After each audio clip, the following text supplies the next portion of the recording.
pada saat tiba masanya, yang kita bawa tak lain tak bukan innallaha la yanzuru ila ajsamikum. Allah tak menengok badan, fisik, bentuk tubuh, baju. Ini sampulnya saja. Wala ila suwarikum. Allah tak menengok rupa, wajah. Walakin yanzuru ila qulub. Hati kamu yang bersih itulah yang kau bawa menghadap Allah Subhanahu wa taala. Yauma la yanfa'u malun, harta tak berguna, wala banun, anak tak bisa menolong.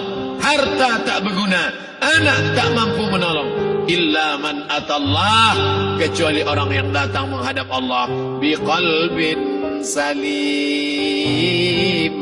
dengan hati yang bersih, hati yang tulus, hati yang memercikkan cahaya iman, hati yang bersih dari hasad, busuk hati, sum'ah, riya, takabbur. Itulah yang menolong di hadapan Allah Subhanahu wa taala. Tulang, kulu, kulit, darah, lemak, sumsum akan menjadi santapan cacing tanah.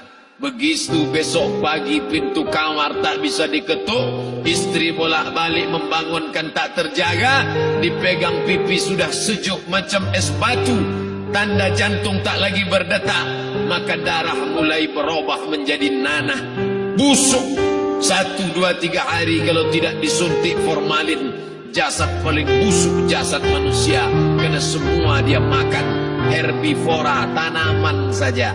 Tapi kita ini omnivora, semua masuk. Maka begitu mati, paling bagus orang Islam paling cepat dikuburkan. Selesai acara pemakaman, habiskah masalah, muncul masalah baru. Disitulah kita baru sadar. Apa kata Imam Ali radhiyallahu an? An-nasu niyam. Semua manusia waktu hidup itu tidur. Bapak tidur, ibu tidur, saya tidur. Semua orang waktu hidup itu tidur. Falamma matu, ketika dia mati, disitulah dia baru terjaga dari tidur panjang.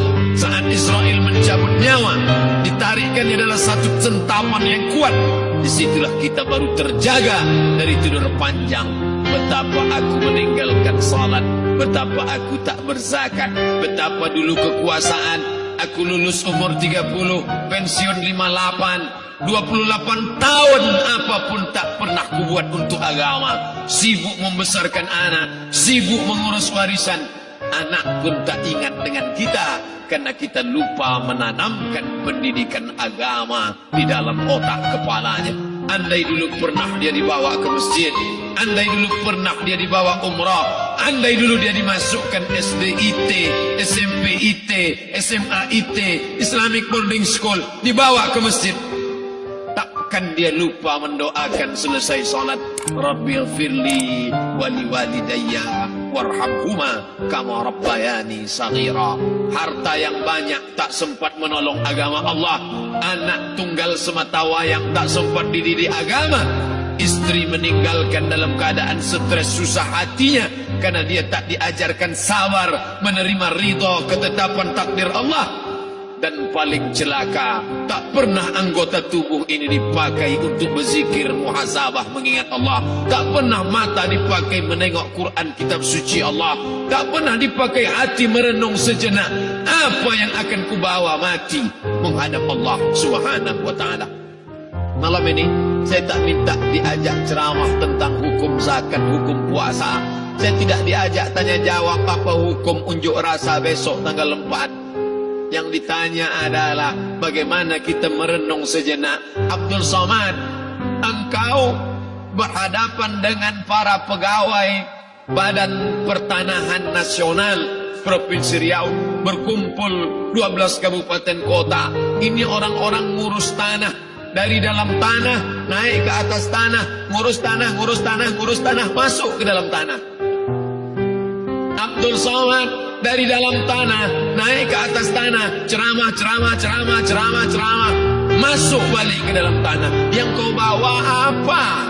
Baju koko tinggal, peci tinggal, pakaian kehormatan tinggal. Yang tentara belum pernah saya diundang. Ustaz besok datang takziah, bapak anu tentara meninggal, tahu kain kafannya loreng. Tak ada. Yang kau bawa dibawa kain tidak berjahit, disobek, kerak. Itu yang akan menyampul kulitmu yang selama ini kau dimandikan, dibersihkan oleh ibumu dulu 60 tahun yang lalu, sampai masanya kau lupa kapan kau dimandikan dulu.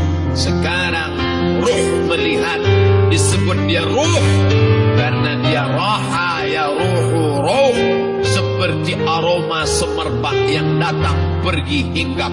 Ruh sampai masanya dia datang masuk ke dalam jasad, ruh sampai masanya dia pergi meninggalkan jasad.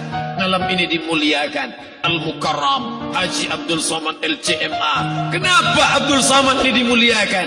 Karena ruh hinggap sejenak sebentar, sampai masanya besok pagi dia ruh keluar dari dalam tubuh ini. Anak yang katanya ayahku sayang, istri katanya kaulah abang, sampai masanya mereka tak lagi mau mendekat. Rumah itu saya yang buat, saya yang mengukurnya. Tapi begitu ruh sudah keluar dari badan, tidak satu pun semeter, sesenti, sejengkal, sehasta ada tempat di rumah itu untuk jenazah bernama jenazah Abdul Somad. Dulu orang bertanya, rumah Ustadz Somad di mana? Hari ini orang tidak lagi bertanya, tak lagi menyebut nama. Orang sudah mengatakan kuburnya mana.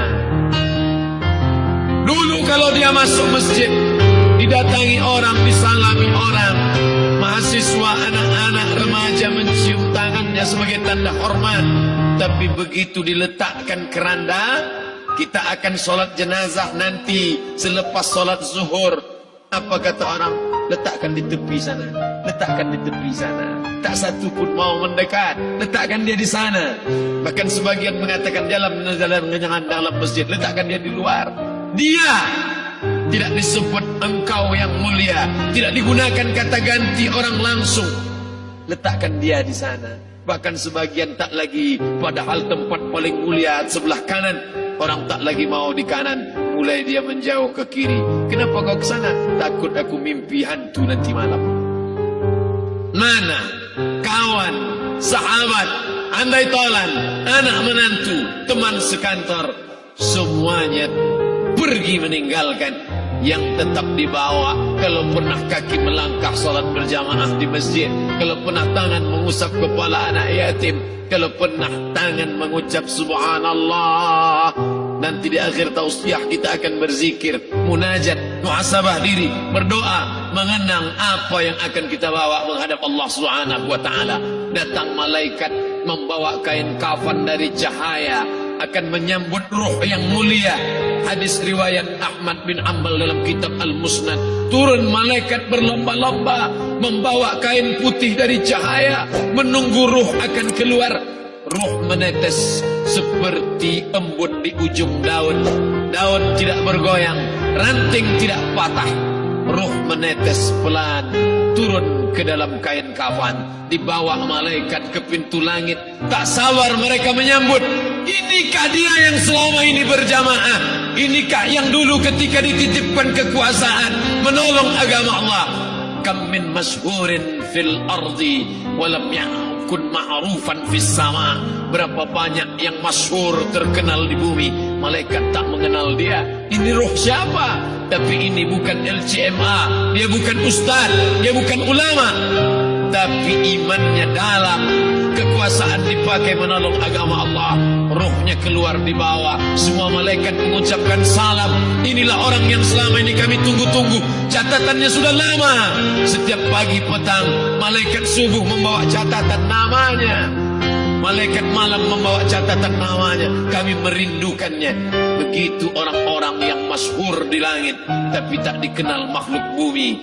Tapi ada sebaliknya, yang rohnya disentapkan, ditarik malaikat dengan begitu tarikan yang sangat kuat. Nabi bertanya saat Isra Mi'raj kepada mereka yang sudah mati ribuan tahun yang lalu, apa yang kalian rasakan? Yang satu mengatakan seperti tebasan pedang di tempat yang sama beratus kali. Yang satu mengatakan seperti kambing yang dikuliti hidup-hidup. Yang satu mengatakan seperti mata kail pancing ditarik dari kulit yang basah.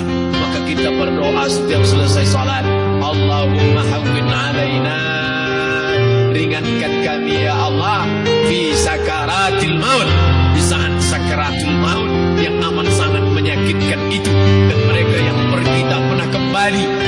yang mati tak pernah bercerita kecuali hanya kepada Sayyidina wa Maulana Muhammad sallallahu alaihi wasallam. Di saat malam pertama di tempat yang gelap, di tempat yang tak pernah diimpikan oleh orang, tapi kita tetap melewati dan merasakannya. Perlahan-lahan cacing tanah, ular-ulat kalajengking akan menggerogoti kulit yang selama ini dimandikan, selama ini dipakaikan sampo yang mahal, selama ini dioleskan pelembab yang lembut. Tapi ternyata sebelum roh keluar jasad, setelah keluar dia hanya akan menjadi santapan cacing tanah, hancur berkeping hari demi hari.